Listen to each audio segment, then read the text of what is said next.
नमस्कार दोस्तों, आज की प्रेरणादायक कहानी।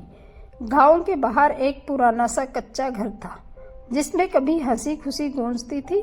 उसी घर में रहते थे श्यामलाल, एक साधारण से लेकिन ईमानदार इंसान। उन्होंने अपनी पूरी जिंदगी मेहनत में गुजार दी, खेतों में पसीना बहाया, दूसरों के घरों में मजदूरी की। बस एक ही सपना था कि उनका बेटा रवि पढ़ लिख कर बड़ा आदमी बने। श्यामलाल ने अपने पेट काटकर रवि को शहर के अच्छे स्कूल में पढ़ाया। माँ जल्दी ही गुजर गई थी, इसलिए माँ भी था। रवि बड़ा हुआ, पढ़ा, नौकरी लगी और फिर शहर में ही उसकी शादी हो गई। बहू का नाम था नेहा, पढ़ी लिखी, स्मार्ट, लेकिन दिल से घमंडी। शादी के बाद श्यामलाल को उम्मीद थी कि अब बेटा उन्हें अपने पास बुला लेगा, लेकिन महीनों बीत गए, कोई खबर नहीं आई। एक दिन गांव वालों के कहने पर श्यामलाल खुद शहर पहुंचे बेटे से मिलने। शहर की चमचमाती सोसाइटी में जब श्यामलाल पुराने कपड़ों में खड़े थे तो चौकीदार ने भी उन्हें अजीब नजरों से देखा। किसी तरह फ्लैट नंबर पता करके दरवाजा खटखटाया। दरवाजा खुला, सामने नेहा खड़ी थी। आप कौन? उसने ठंडे स्वर में पूछा। मैं रवि का पिता हूँ। श्यामलाल की आवाज कांप रही थी। इतने में रवि भी बाहर आ गया। सामने अपने पिता को देखकर उसके चेहरे पर न खुशी थी न अपनापन, बस झिझक और शर्म। ये कौन है? रवि ने नेहा की तरफ देखकर पूछा।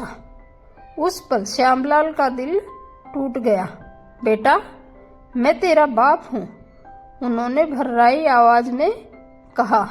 नेहा तुरंत बोल पड़ी। रवि, तुम इनसे क्यों बात कर रहे हो? ऐसे लोग हमारी सोसाइटी में शोभा नहीं देते। कोई भी आकर खुद को पिता बता देगा क्या? रवि चुप रहा, फिर धीरे से बोला। माफ कीजिए, आप गलतफहमी में हैं। मेरे पापा बहुत पहले गुजर चुके थे। ये सुनकर श्यामलाल की आंखों के सामने अंधेरा छा गया। जिस बेटे के लिए उन्होंने जिंदगी खपा दी, वही बेटा आज उन्हें पहचानने से मुकर गया था। नेहा ने आगे कहा, आप यहाँ से जाइए, वरना मैं सिक्योरिटी बुला लूंगी। श्यामलाल बिना कुछ कहे लौट गए। कदम भारी थे, आंखें सूखी थी, क्योंकि अब रोने की ताकत भी नहीं बची थी। गांव लौटकर वे चुपचाप रहने लगे, किसी से बात नहीं करते। कुछ ही महीनों में उनकी तबीयत बिगड़ने लगी। उधर शहर में सब कुछ ठीक चल रहा था। रवि प्रमोशन के पीछे भाग रहा था और नेहा समाज में अपनी झूठी शान दिखा रही थी। एक दिन रवि को गांव से फोन आया। तुम्हारे पिता बहुत बीमार हैं, आखिरी समय है। नेहा ने फोन रखवा दिया। गांव के ड्रामे में मत पड़ो, तुम्हारा कैरियर ज्यादा जरूरी है। रवि ने भी मन को समझा लिया। कुछ दिनों बाद खबर आई, श्यामलाल नहीं रहे। उनके मरने के बाद गांव के सरपंच ने एक चिट्ठी रवि को भेजी। चिट्ठी श्यामलाल की थी। उसमें लिखा था,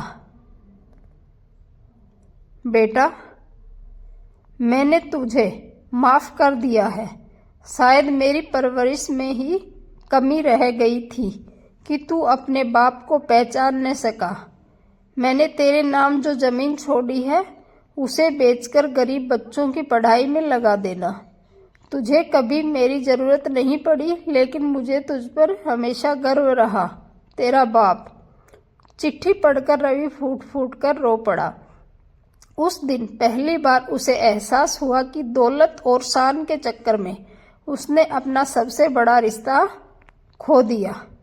नेहा चुप थी, लेकिन उस खामोशी में भी पछतावे की कोई आवाज नहीं थी। रवि समझ चुका था, जिस बहू ने बेटे को बाप से दूर करना सिखाया। उसने एक घर नहीं, एक इंसान की आत्मा तोड़ दी। धन्यवाद दोस्तों।